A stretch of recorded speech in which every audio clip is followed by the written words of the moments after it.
For some of us, when life feels a little uncertain, leaning into astrology may help us regain a sense of purpose and control. And lately, I've needed that. So if you're like me and you too have been curious about what's in store for 2026, then this episode is for you. We reached out to our favorite astrologer, Valerie Mesa, who is also the go-to astrologer for People magazine. She walks us through each zodiac sign, starting with Aries and ending with Pisces, and shares what each sign can expect this year. Let's dive in.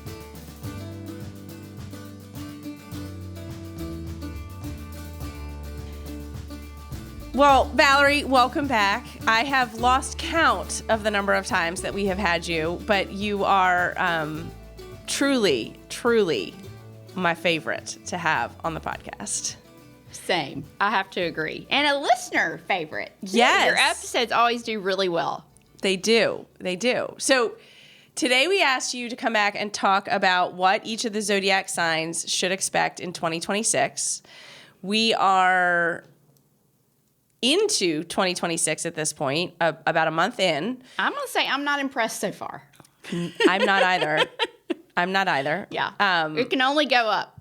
But I'm really riding, and this might not be in your territory so much, Valerie, you'll have to say, but I'm really riding on the year of the horse. And so my personal new year is going to be February 17th, and we are not there yet. Same. We're going to start over. We're going to start fresh when the year of the horse starts. Yep. I love that, starting with the Chinese New Year. And I am so excited to be here with you guys. I absolutely love you guys. And it's never not a pleasure to sit here and chat with you. It's interesting because this year, the year of the horse kicks off during the solar eclipse in Aquarius, which I think is actually interesting how you guys are riding on the year of the horse.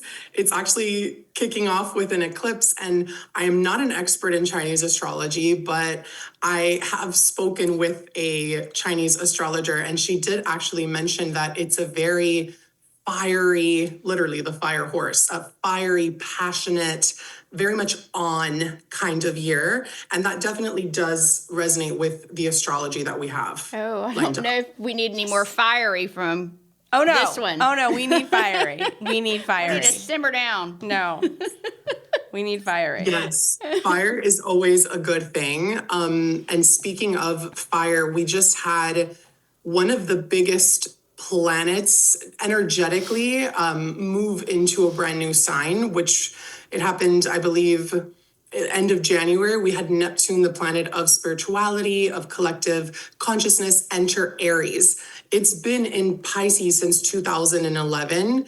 That in itself is a huge shift.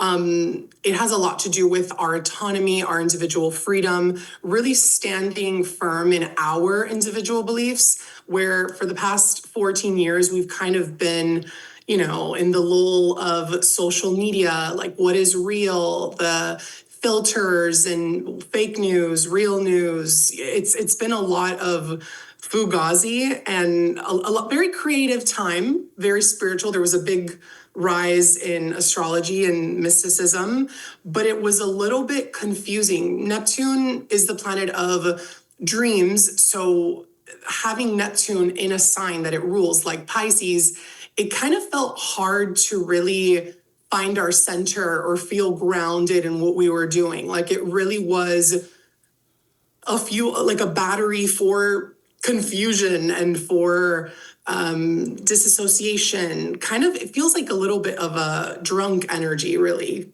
Neptune. So it's been a strange time. Okay. So we're talking about it's the drunk energy now, or it was the drunk energy? It was. Okay. It was. And now, there's a lot to say about that, yeah. And now we are in, I mean, if I could blame everything from 2011 to now on some Neptune. drunk energy and Neptune, I'd be really psyched. Yeah. Okay, go ahead. Sorry. So, but now in Aries, what does that look like generally? So Neptune is going to be in Aries until 2039. And that's a very long time. And again, it has this huge orbit. It takes many years for it to orbit the sun. But we are going to, with time, start to get a better idea of what this energy brings because it moves very slowly. But Aries is the first sign of the zodiac. And Neptune is all about dissolution. It's all about transcendence, spirituality. Aries is our identity, our individual freedom, our autonomy, who we are as humans, right? And not to confuse you guys, but to give you an example, in 2008, we had Uranus, the planet of technology and innovation, enter Aries. That was the beginning of FaceTime. Uranus is technology. Aries is like the identity. It was like, kind of the beginning of, it was like right around MySpace years. I think MySpace started like maybe like 2005, 2006, but that's when really like things started to kick off with, FaceTime and Skype and all of those things where we were able to show up in the virtual space as ourselves. Like it almost, there is a whole world in the cloud, right? In the virtual space. So then Neptune entered Pisces, and that's where, if Neptune is a planet of dreams and Pisces is like fantasy, it almost like created like these illusions for us where we kind of wanted to, put our hands in all these different pies or all these different opportunities or love or careers, but it felt a little bit dizzying as opposed to grounding. And again, that is Neptune's energy. But now with Neptune and Aries, it's almost like everything that we've been dreaming up, we're being presented with the opportunity to sort of like hone in on that and really stand firm in what we desire. But, and sorry if I'm long-winded, I have to share this, but in addition to this Neptune energy, we have Saturn as well joining in. Now, Saturn has been in Pisces for a while, I believe since 2023.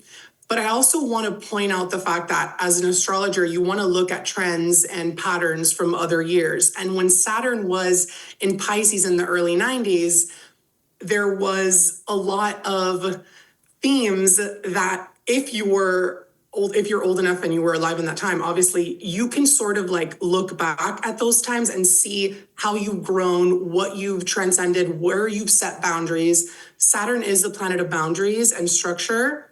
So now we have Neptune in Aries, Saturn wrapping up its journey in Pisces to join Neptune in Aries. That's going to be a big moment and a big energy point, and that's happening on February 20th. So it's interesting that you said that you're waiting for the year of the horse, because that eclipse is on the 17th of February, and then we have that February 20th Saturn-Neptune conjunction that is really kicking things off. It's almost like if you were getting the visible Saturn, what is tangible, the structure, the plan, and the invisible, the dream, the Neptune energy, and you were putting it together. So it's the visible and the invisible coming together. Anything that you've been dreaming of or that you've wanted to create for yourself, this is the year to do it.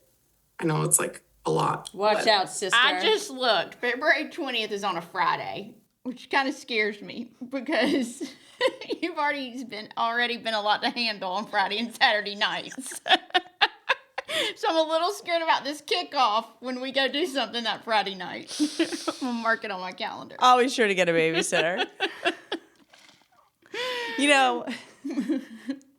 We still owe Valerie a visit in Florida. Yeah. That needs to happen. It's funny because I was just like, if I just hung out with you guys and saw you guys interacting, that's the first thing I would say. I was like, you guys need a podcast. And it's like, it's already happening. Thank you. Okay, I have a question before we break down each person's sign for 2026. I remember one time we talked to you either in 2023 or 2024, or maybe it was the very first time we talked to you. I can't remember how we phrased it, but we asked you, like, did you see COVID coming, the pandemic coming? Yes. You said, I knew something big was going to occur, but I did not know what it was. And you said, I just had this feeling. I just had this nagging kind of feeling that just sat with me, like, leading up to that year. Is there anything, do you sense any of that for 2026? I mean, not a pandemic, but just a major shift like that. Because that doesn't happen all the time, does it? Absolutely not. And astrologers were very much looking at the calendar in fear because we had two malefic planets. We had Saturn, the planet of karma, and we had Pluto, the lord of the underworld, come together. in a sign that has everything to do with rigidity, structure, discipline, where it's like we all had to stay at home and wear masks. And it was just so devastating and so terrifying.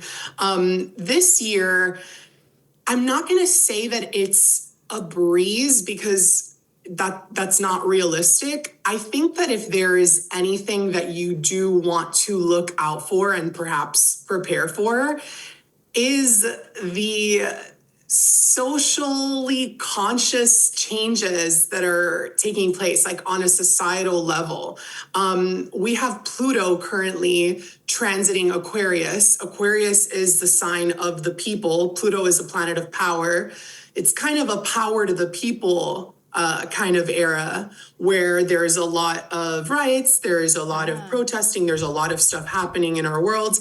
And it's transforming and shedding light on the areas where there have been structures, systems, networks that are built on faulty foundations and built on, hierarchies that aren't necessarily healthy, spiritually up to par, like people who abuse their power, people that use their power within communities and within networks to not do the right thing, right? Aquarius is a sign of the greater good, paying it forward, humanitarianism. So the areas of life, our communities, our networks, the internet, the World Wide Web, technology. Right when Pluto entered Aquarius, actually, if I'm not mistaken, there were like cyber threats and stuff that were on the internet, because that could also come with that. I think the biggest takeaway that you could look out for is just the political climate, and not even to get into that, just generally speaking. Okay.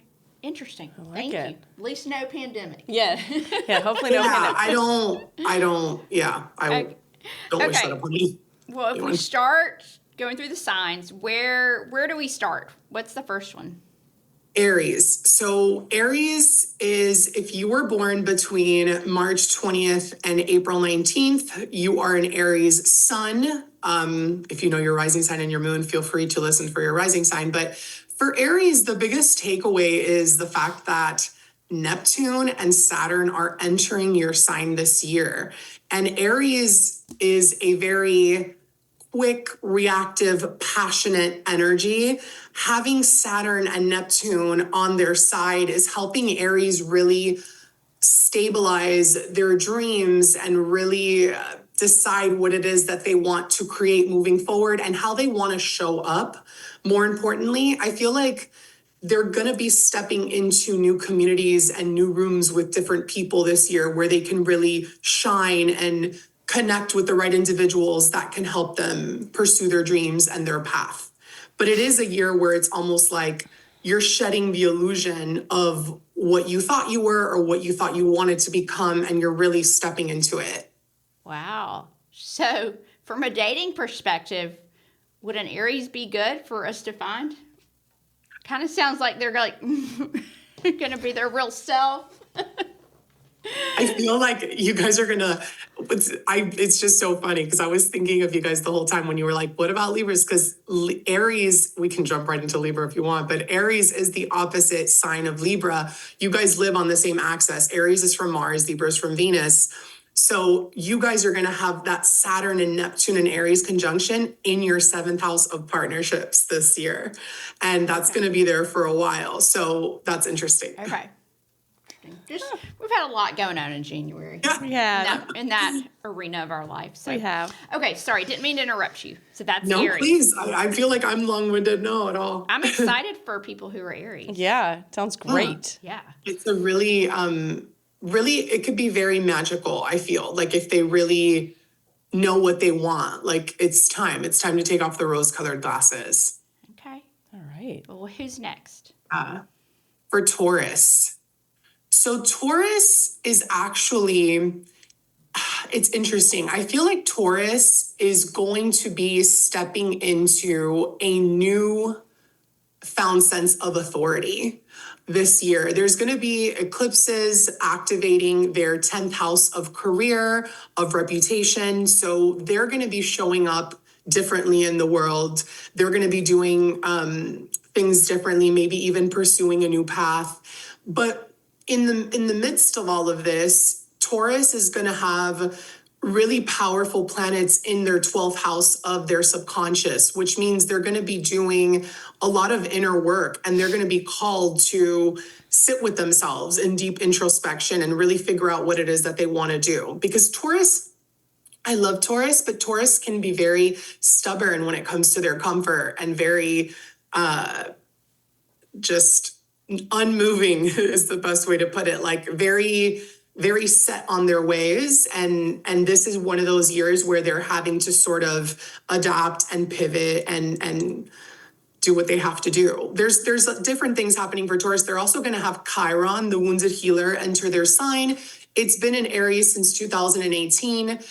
That is a little bit deeper. That asteroid has everything to do with the areas of life where we've experienced feelings of rejection. So they're going to be going on a healing journey, is the best way to put it. On a healing journey, they're going to be doing a lot of inner work, and simultaneously, there's going to be a lot happening in their career sector. So that's going to be interesting.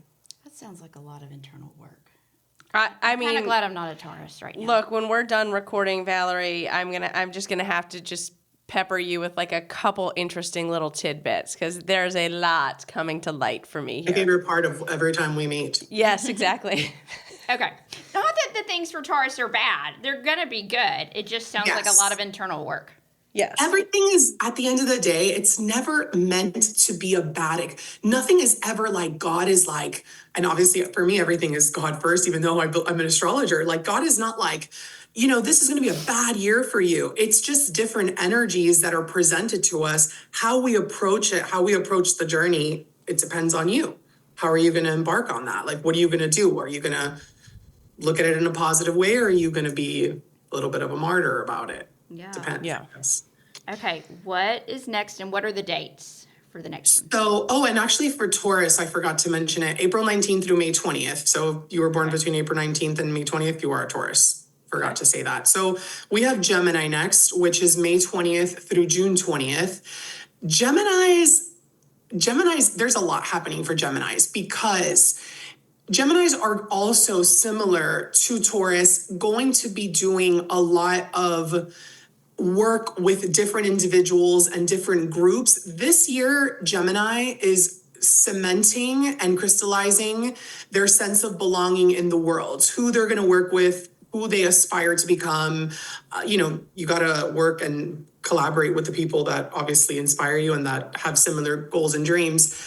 But they're also going to be having eclipses in an area of their chart that has to do with belief systems and expansion. So I do see Geminis stepping out of their comfort zone this year as well.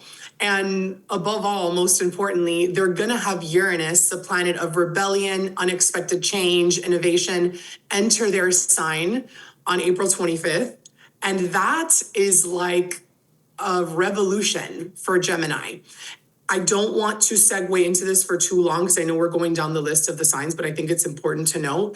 Uranus was in Taurus since 2018, and it is officially exiting and entering Gemini. Uranus, as mentioned for FaceTime, Uranus is technology and revolutions, right? When Uranus entered Taurus, that's when we saw the booming of lifestyle influencers, new ways of creating income streams, Taurus, finances on the World Wide Web via technology. We saw Klarna, payment installments, where, there was a little bit of like a radical change when it comes to the way that we pay or earn a living. We also saw a lot of upheaval on our planet, Mother Earth, which is Taurian energy. So now that Uranus enters Gemini, Geminis are going to feel that very strongly, but we're going to see a big revolution and a big change in the realm of comms, of communication, of media, of, how we share our messages, how we receive messages.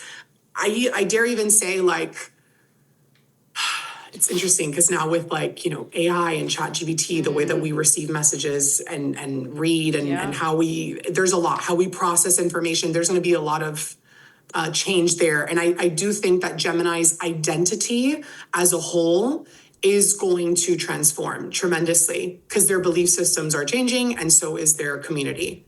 So for cancers are born between June 21st, the summer solstice, sometimes it lands on the 20th, but between June 21st and July 21st. And cancers are also going to have a very pivotal year in 2026. For Cancer, they're going to have Saturn and Neptune in their 10th house of career and authority, which is really big because, like I said, Saturn in Aries is helping us really decide what it is that we want to do, how we're going to show up. It's almost like a level of self-mastery, because that's what Saturn is when it comes to our identity. And that Saturn is almost creating structure around Cancerians' professional trajectory and path. And Neptune being there, even though Neptune can be a little bit hazy and elusive, is almost helping Cancer peel back the layers and figure out, like, okay, who am I when I go to work, and what do I want my legacy to be about? And am I being true to myself? Like, or am I just kind of like, on autopilot going with emotions? I feel like that's going to be a huge one for Cancer. And Cancer is also going to have eclipses in their second house of money and their eighth house of mergers and intimate affairs. So I feel like a lot of Cancerians, they're going to be connecting with either actual individuals that help them grow or contribute to their growth. It's not necessarily comfortable, because I do think that these communities of individuals or these opportunities are going to sort of like make Cancer plunge like sort of into those like scary depths of like, transformation, because nothing is easy when it comes to transformation. I do think that if it's not an individual, it can be actual, dreams. Maybe they're not tangible, but they're having to really pursue a new path or put themselves out there or rebel against a certain commitment or something they had going, because that's what Aquarian energy is, a little bit rebellious. But again, I do think that a lot of Cancers are going to level up in their career and in their professional life in, I dare say, unexpected ways. But if they're true to themselves, I think that's the key here. Okay. Big year. Go Cancers. Career-wise for Cancers. Yeah, I like that for them. Okay. All right. Next. So then we have Leo, July 22nd through August 22nd. Leos are actually gonna get very lucky this year.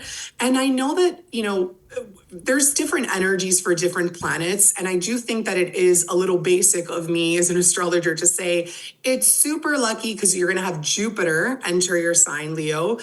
But here's the thing with Jupiter. I personally refer to Jupiter as the Santa of the zodiac, right? Of the cosmos. Because he comes in and he sprinkles his abundance and prosperity. And whenever Jupiter is transiting your sign, you're kind of like the celestial favorite of the year. But here's the thing with Jupiter is that it doesn't always give you what you want. It more so gives you what you need. So Jupiter magnifies everything that it comes in contact with. And entering a sign like Leo in June is going to really help Leo recognize and realize what it is that they stand for, what their belief systems are. Maybe they're going to be seen for their creative gifts, or maybe they're going to travel. Jupiter is also education and wisdom and spirituality. So there's almost like a new world that's opening up for Leos. But simultaneously, which I'm actually curious to see how this pans out, we're going to have the nodes of destiny enter the axis of Leo and Aquarius, with the south node, the dragon's tail, entering Leo. Now, wherever the south node is where we're supposed to release, let go, and sort of like make peace with what no longer serves us, even though it is, a source of comfort. I can get into how that's playing out in the real world right now. But for Leos, I do think that there is going to have to be a releasing of not the healthy ego, but the unhealthy ego. I don't think that ego is unhealthy, but I think that if you're a little bit too egotistical, then that's where things can get a little bit, If you are a Leo and you're super creative and you're super passionate about something, but you're too worried about pride or arrogance or winning, because those are the shadow parts of Leo, that South Node is definitely something that is going to help you get rid of that. But the good news is that you're going to have Jupiter on your side.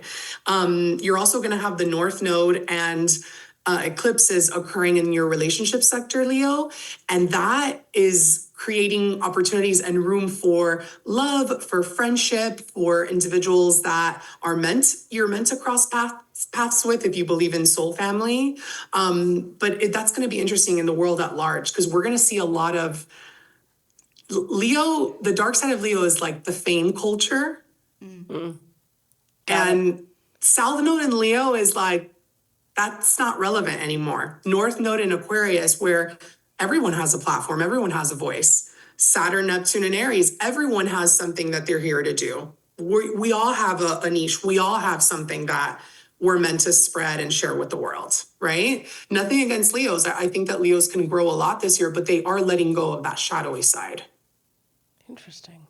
I know. Good luck, Leo. But then they have Jupiter. That's true. Lucky. Right, they have Santa. They just have to be willing to Carolyn already knows her astrology. She's like, but they've got Jupiter. Yeah, she does. She's doing great. Tell her, Carolyn. That's so funny. Okay, for Virgo, we have August 22 through September 22nd. Virgos.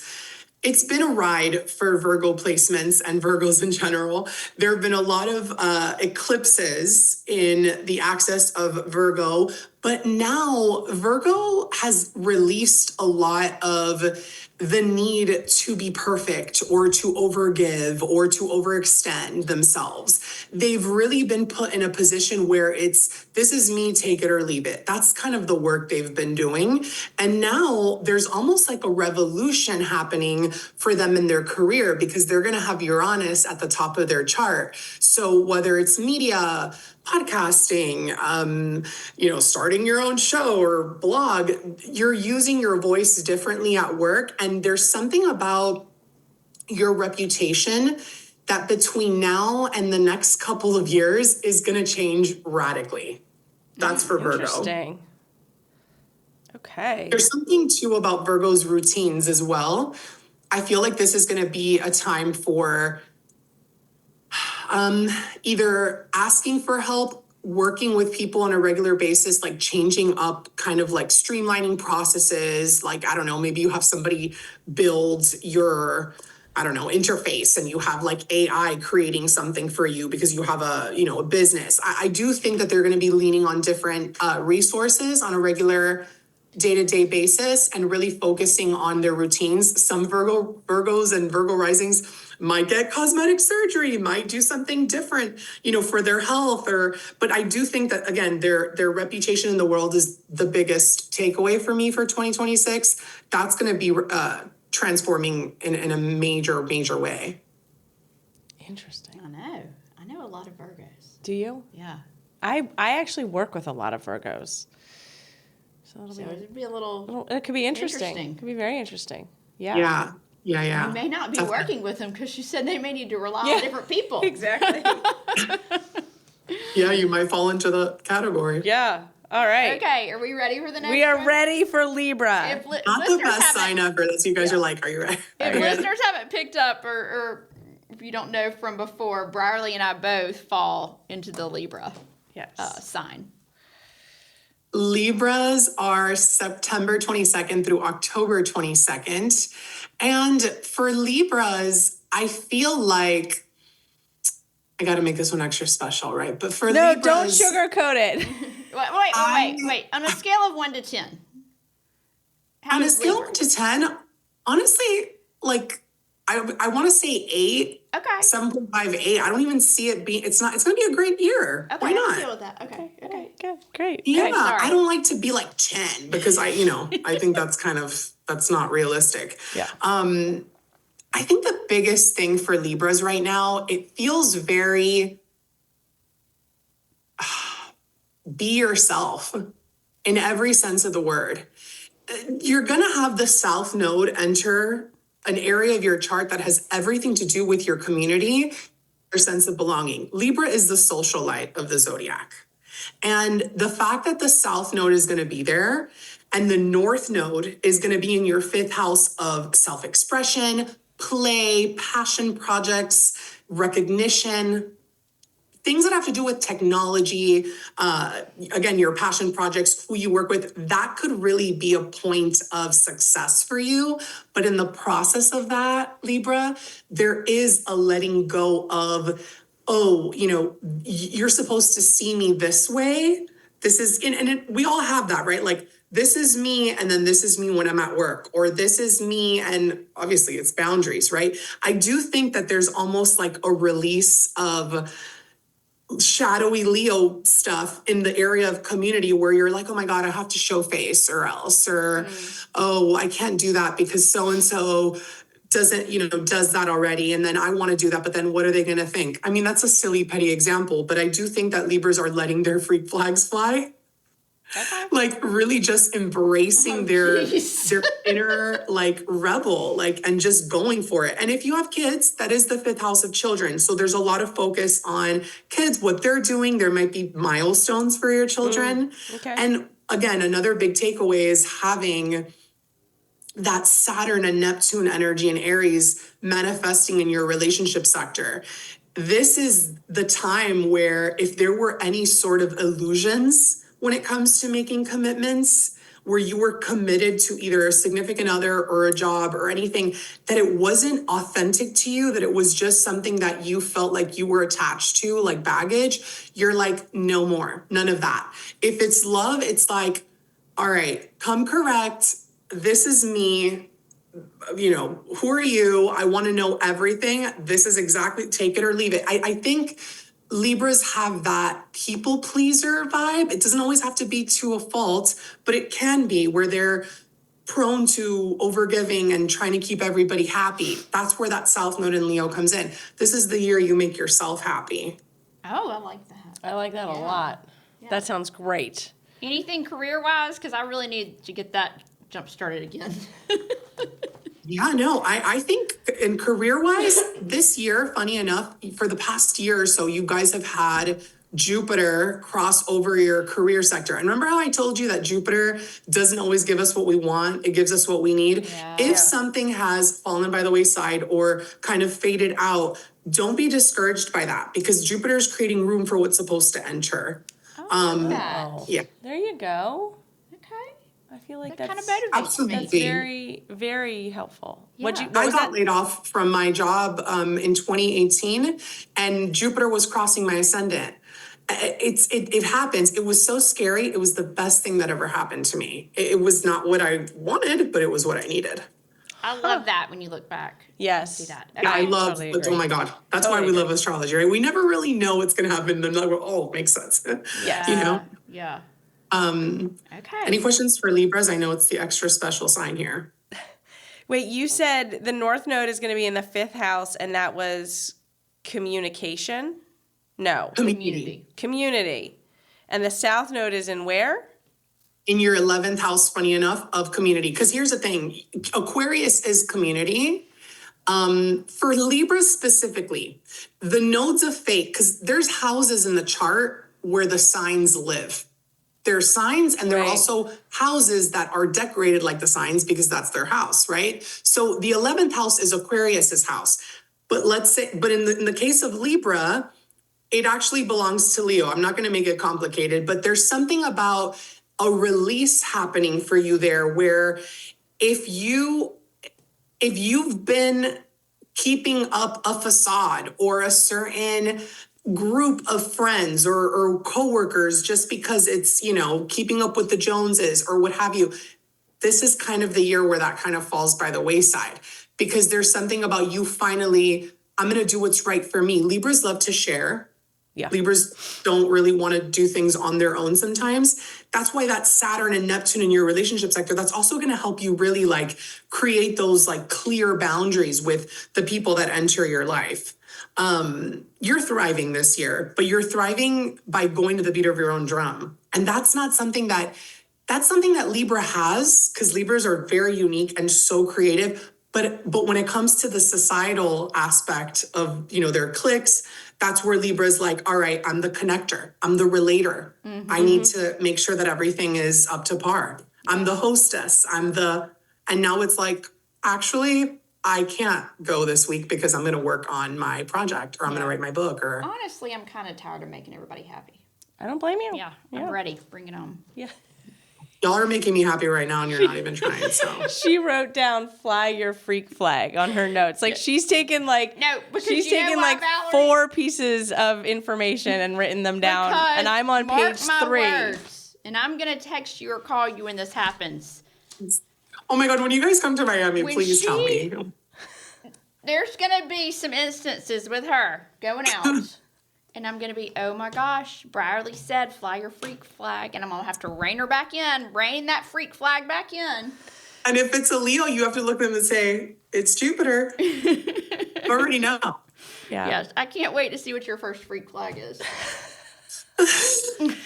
Carolyn's had a lot of experience with me. Oh my God. I love it. I love it. Are you guys okay? Am I going too much? Yeah, no, we're good. We're good. What's You're next? great. Yes. Who's All next? right. I try to wrap it up because I know that I talk a lot. Okay, so Scorpio, October 23rd through November 22nd. So Scorpios, this is going to be an interesting time. A lot of Scorpios are, and also you could look at your rising sign, remember, because we're going through the signs, but every sign that we're saying, you can also consider this either your sun or your rising. But a lot of Scorpio suns, a lot of Scorpio risings, you're burnt out. You've been doing a lot. You've been on autopilot. And now it's almost like this is a year where you finally get clear on what you need to do to feel emotionally, personally, professionally fulfilled. There's a lot of Scorpios and Scorpio risings that have been almost like prioritizing work and then kind of like letting their health routine fall by the wayside, or not necessarily doing what they want to do for their passion project or something that they could monetize in the future, but more so doing like that autopilot work that they are committed to. I think there's also a big break that could be happening for Scorpios later this summer when it comes to their career. But I also think that there is a need to release those shadowy Leo sides as well, where if you have a certain pride or attachment that isn't a positive attachment to your work reputation or how you're perceived in the public eye, Jupiter is going to give you a newfound perspective on that. I think Neptune and Saturn in Aries is also going to help you really crystallize a routine for you that helps you thrive as an individual in terms of your health, in terms of your work, right? I mean, there's only 24 hours in a day, and that's not enough half the time.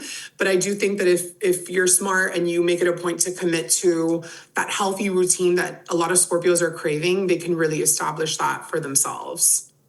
I'm excited for Scorpio. Yeah. Getting rid of the burnout. Yeah, exactly. Yeah. That's big. That's so good for Scorpios. I have it. Your Everybody buy cookbook. my I love cookbook if you're a Amazon. Scorpio. There you go. Meals that Heal on Amazon. Thank you, Valerie, for the shout out. I love it. I love it. Oh my God, the meals are so yummy and they're good. Yeah. I was like, wait, I need to definitely start cooking differently. I've learned so much. Okay. I love that. Sagittarius, November 22nd through December 21st. Okay, so for Sagittarius and Sagittarius risings, I feel like there's definitely a new and improved kind of approach that you're going to have with your relationships.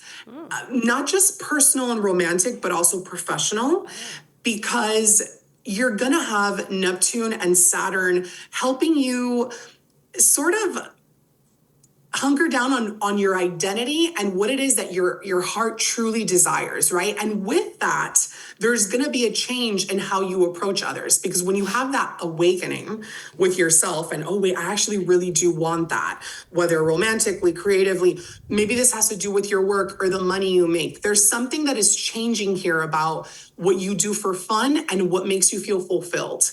With that Saturn and that Neptune and Aries, it is a time where you really step into your authenticity. And I think that that's going to trigger a revolution in your relationships, which is very fitting with Uranus entering your relationship sector this year, Sag. And if you're looking for love, it's definitely a potential for you this year, especially like, I don't know, that Uranus in Gemini, once it enters on April 25th, it's going to be making a conjunction with Venus.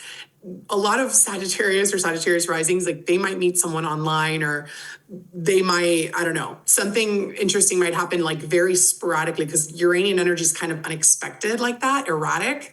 But yeah, I think the biggest takeaway for them is getting clear on what they truly desire and what makes them feel ultimately fulfilled. There's been a lot of releasing for them in their career sector and letting go of overly critical energy, or maybe if they wanted to go on social and share their talents or monetize a product that they have or whatever, maybe they used to overthink it. They're not anymore. They're kind of just going for it now. All right. I like that a lot. Yeah. Yeah. Wow. Okay. That sounds quite nice. lovely for a Sagittarius. Yeah. Yes. Learn something new and go for it. They're going to have eclipses in their 3rd house and 9th house of education. I feel like some of them are going to be learning brand new things or taking a master class on how to start a business or something like that. So yeah, go Saggies.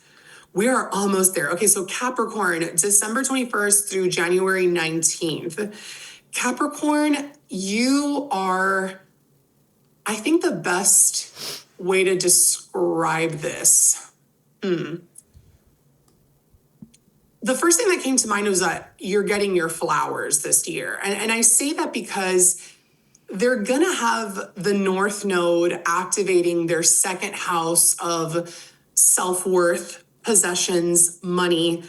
And the South Node is going to be in their 8th house of what they give and what they sort of like share with others. Capricorns are workhorses. They kind of hold down the fort for everyone. They're super disciplined. They're so pragmatic. Funny enough, they live on the same axis as Cancer. So where Cancer is more emotional and sensitive and cozy, Capricorn's like, I'm not the summer solstice, baby. I'm the winter, and I don't have time to be sweet and fuzzy. I know that it's cold and I know that it's harsh, and we got to get to work and we got to do what we got to do. And I think a lot of Capricorns oftentimes are doing all the work for everybody and taking all the slack and carrying those burdens on their back. And this is a year where they break free from that.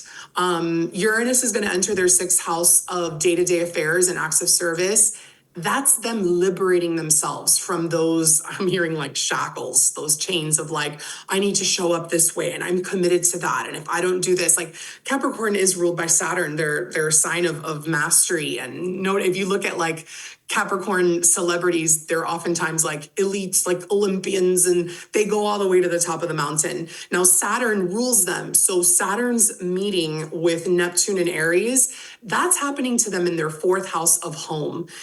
A lot of Capricorns, if they are not homeowners, this might be the year that they become a homeowner or that they move in, to their own place. They're almost like creating a shield around their inner world and their emotional foundation, and they're tending to that. And I have to say, it feels like a foreign concept for a Capricorn.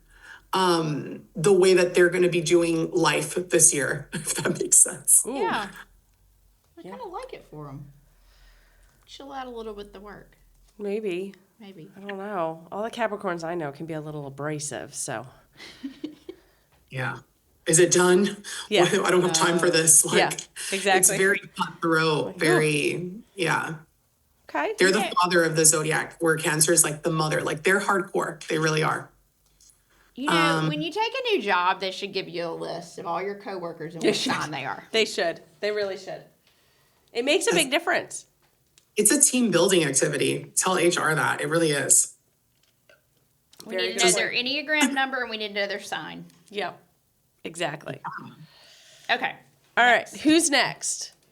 We have Aquarius, and that's the second to last. So we're almost at the last. January 19th through February 18th, Aquarius and Aquarius risings.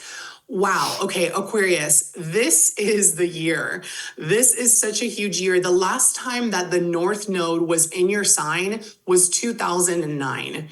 Aquarius, how could I put it to you? The North Node in astrology is the collective energetic focus. It's the North Star for the cosmos. It's not like a vacuum, but like it's like a target. So all of the focus starting in July is going to be going towards Aquarius, where the South Node is going to be Leo, that's your relationship sector. This is the year where you sort of break free from, similar to other signs that I've mentioned, you break free from those attachments or those friendships or those, I need to just show face and do what I need to do. You know your worth. You know what you bring to the table, and you're finally embracing that. You're embracing your eccentricities, your charm, your intelligence. Aquarians are they're almost the last sign in the zodiac. And I don't say that the order has to do with the intelligence or the wisdom, but in a way, Aquarius being the last air sign of the zodiac, it's like if they're sitting on a cloud, like wearing binoculars, looking down and like kind of like, having a laugh, because they're so evolved, they're very cerebral. And this is a year where they can really cultivate those intellectual gifts or let their presence be known on social media, show up, solidify that sense of belonging, and also really use your voice. I feel like with that Saturn and Neptune energy activating their third house of the mind and of their voice, Aquarians can become thought leaders this year. They can start a podcast. They can write a book. There's the way that they're recognized and the way that they receive praise. There's also a freedom and a liberation that is coming to them with Uranus entering Gemini. And they're kind of the main character for the next 2 years. There's an eclipse happening in their sign on February 17th.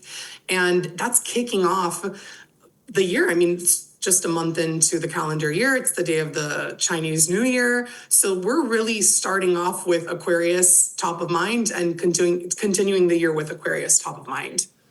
I need to go rally some Aquarius friends. I know. Jeez. Did you say February 17th? Yeah. Because that's when the year of the horse starts too. Yeah. It's so crazy, right? That is happening with the eclipse. Aquarians and Libras get along very well. I wonder if I should take off that week. Oh my gosh. Just teasing. It's so funny. Oh, I love it. Just gonna wait for last divine but things not to happen. least, Exactly. we have Pisces. This is the last sign of the zodiac, born between February 18th and March 20th. It's been a journey, Pisces. You are awake. You have woken up from a 14-year slumber. And that sounds like a lot.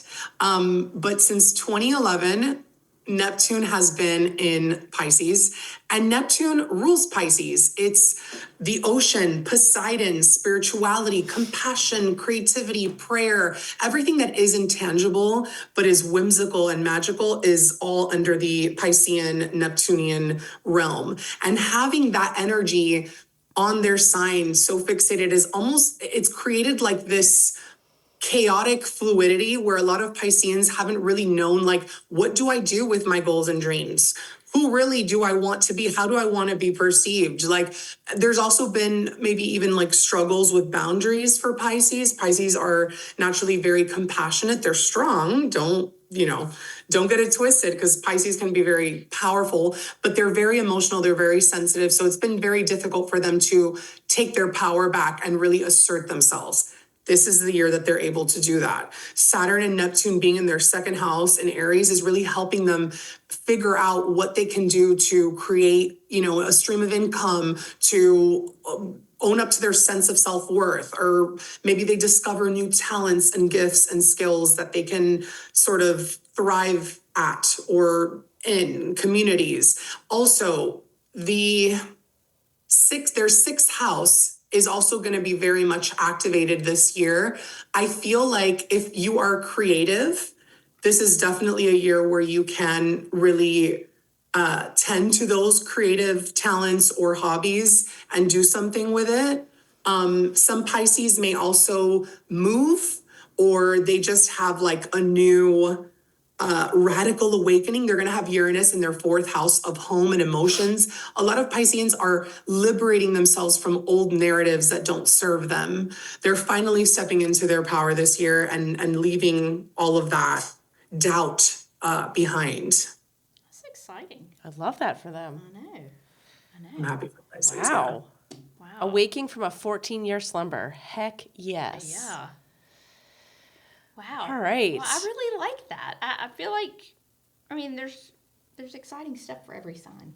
Yes. Yeah. Thank you, Valerie, for like pulling out all of the positive for each sign. Because that's one of the reasons we love talking to you. But also it's nice to know that it's not all doom and gloom. It isn't all doom and gloom. There's so many new beginnings happening for us on a collective level. I think one of the last things I'll note is that Saturn is concluding its journey through Pisces. Pisces is the last sign of the zodiac. The energy of Pisces isn't tangible, right? It's emotional, it's spiritual. We can't put our finger on it. And the reason I'm saying this is because I think it's so important. It's entering Aries now in February. But we're wrapping up a cycle that started in the early 90s. And that cycle for me has a lot to do with psychological warfare. And the best example I can give you is, if you've ever had, unfortunately, somebody who has tried to gaslight you or someone who's tried to bully you, but there's no like tangible evidence where you've been like, well, they're hurting me, or they looked at me the wrong way, or they're not respectful, or they're taking my energy, or they're draining me. You haven't really been able to put your finger on it. Saturn is structure, discipline. Pisces is the spirit, right? The intuition. Saturn has helped us really create structure with our intuition and our inner knowing. So now we have more access to that. And we also have access to that little voice in our hearts that say like, that person's no good for you, or that person is manipulating you, or that person, it's the end of that, like that deceiving fog of like, I didn't do anything. We've all had those moments, right? Where now you're like, oh no, you did. I know exactly what you did. I'm not going to let you do it again. Whether you look at that in terms of your personal life or on a collective scale in the world with what's happening, we're not letting ourselves be deceived anymore by AI, by this, even though that is a thing now. And in our personal lives, especially, that's one of the biggest and most exciting parts, I think, for me, when I think about 2026, being an empath myself, and I think that word is so cliche, but I used to always kind of see the good in people, and I would always prioritize that, even though the little voice in my head would say stuff like, be careful, they're not necessarily clear, or there's something strange. I always gave people the benefit of the doubt. And I just feel like Saturn and Pisces for me has taught me a lot. I don't know if that's something you guys resonate with. I wanted to share in case. I like that. Yeah. And I can absolutely relate to that. I think that's, especially when you think about how long it's been there. Yeah. It's been a journey. It really has. Wow, so interesting. I know. Well, I have one more question for you. When people listen to this, if they know what their moon sign is, does that any of that apply for that zodiac sign that is their moon sign, or is the relation of that like totally different? If you listen to all of them and you have personal placements in general in you're gonna, right? Because we all have a Mercury, and if you're aware of your moon and your rising, and a sign stood out to you that, let's say you have a rising there or a moon there or even Venus, definitely take it into consideration, because that's also happening for you in your personal life. Okay. Interesting. In a different way, right? It all depends on the chart. But I would say base level, listen to sun and rising. So if you were Sagittarius rising, but let's say you're a Libra, listen to Libra and listen to Sagittarius. Got it. That helps. Thank you. Thank you, guys. It's always so wonderful to talk to you. It really is. Bye. We'll talk. Bye. See you guys soon. Bye. Thank you so much for joining us for the Happy Eating Podcast. I'm Brierley Horton. And I'm Carolyn Williams. If you liked this week's episode, then don't forget to rate and leave us a review on iTunes. And be sure to hit the subscribe button so you'll never miss a new episode. We can't wait to have you back at our table next week for a brand new episode. Bye. The contents discussed in the Happy Eating Podcast, such as advice, studies, text, graphics, images, and other material discussed or presented on the site or podcast, are for informational purposes only. Content is not intended to be a substitute for medical advice, diagnosis, or treatment. Always seek the advice of your mental health professional or other qualified health providers with any questions you may have regarding your condition. Never disregard professional advice or delay in seeking it because of something you have heard on the Happy Eating podcast. If you are in crisis or think you may have an emergency, call your doctor or 911 immediately. If you're having suicidal thoughts, call 1-800-273-TALK, that's 8255, to talk to a skilled trained counselor at the National Suicide Prevention Lifeline. If you are located outside the United States, call your local emergency line immediately.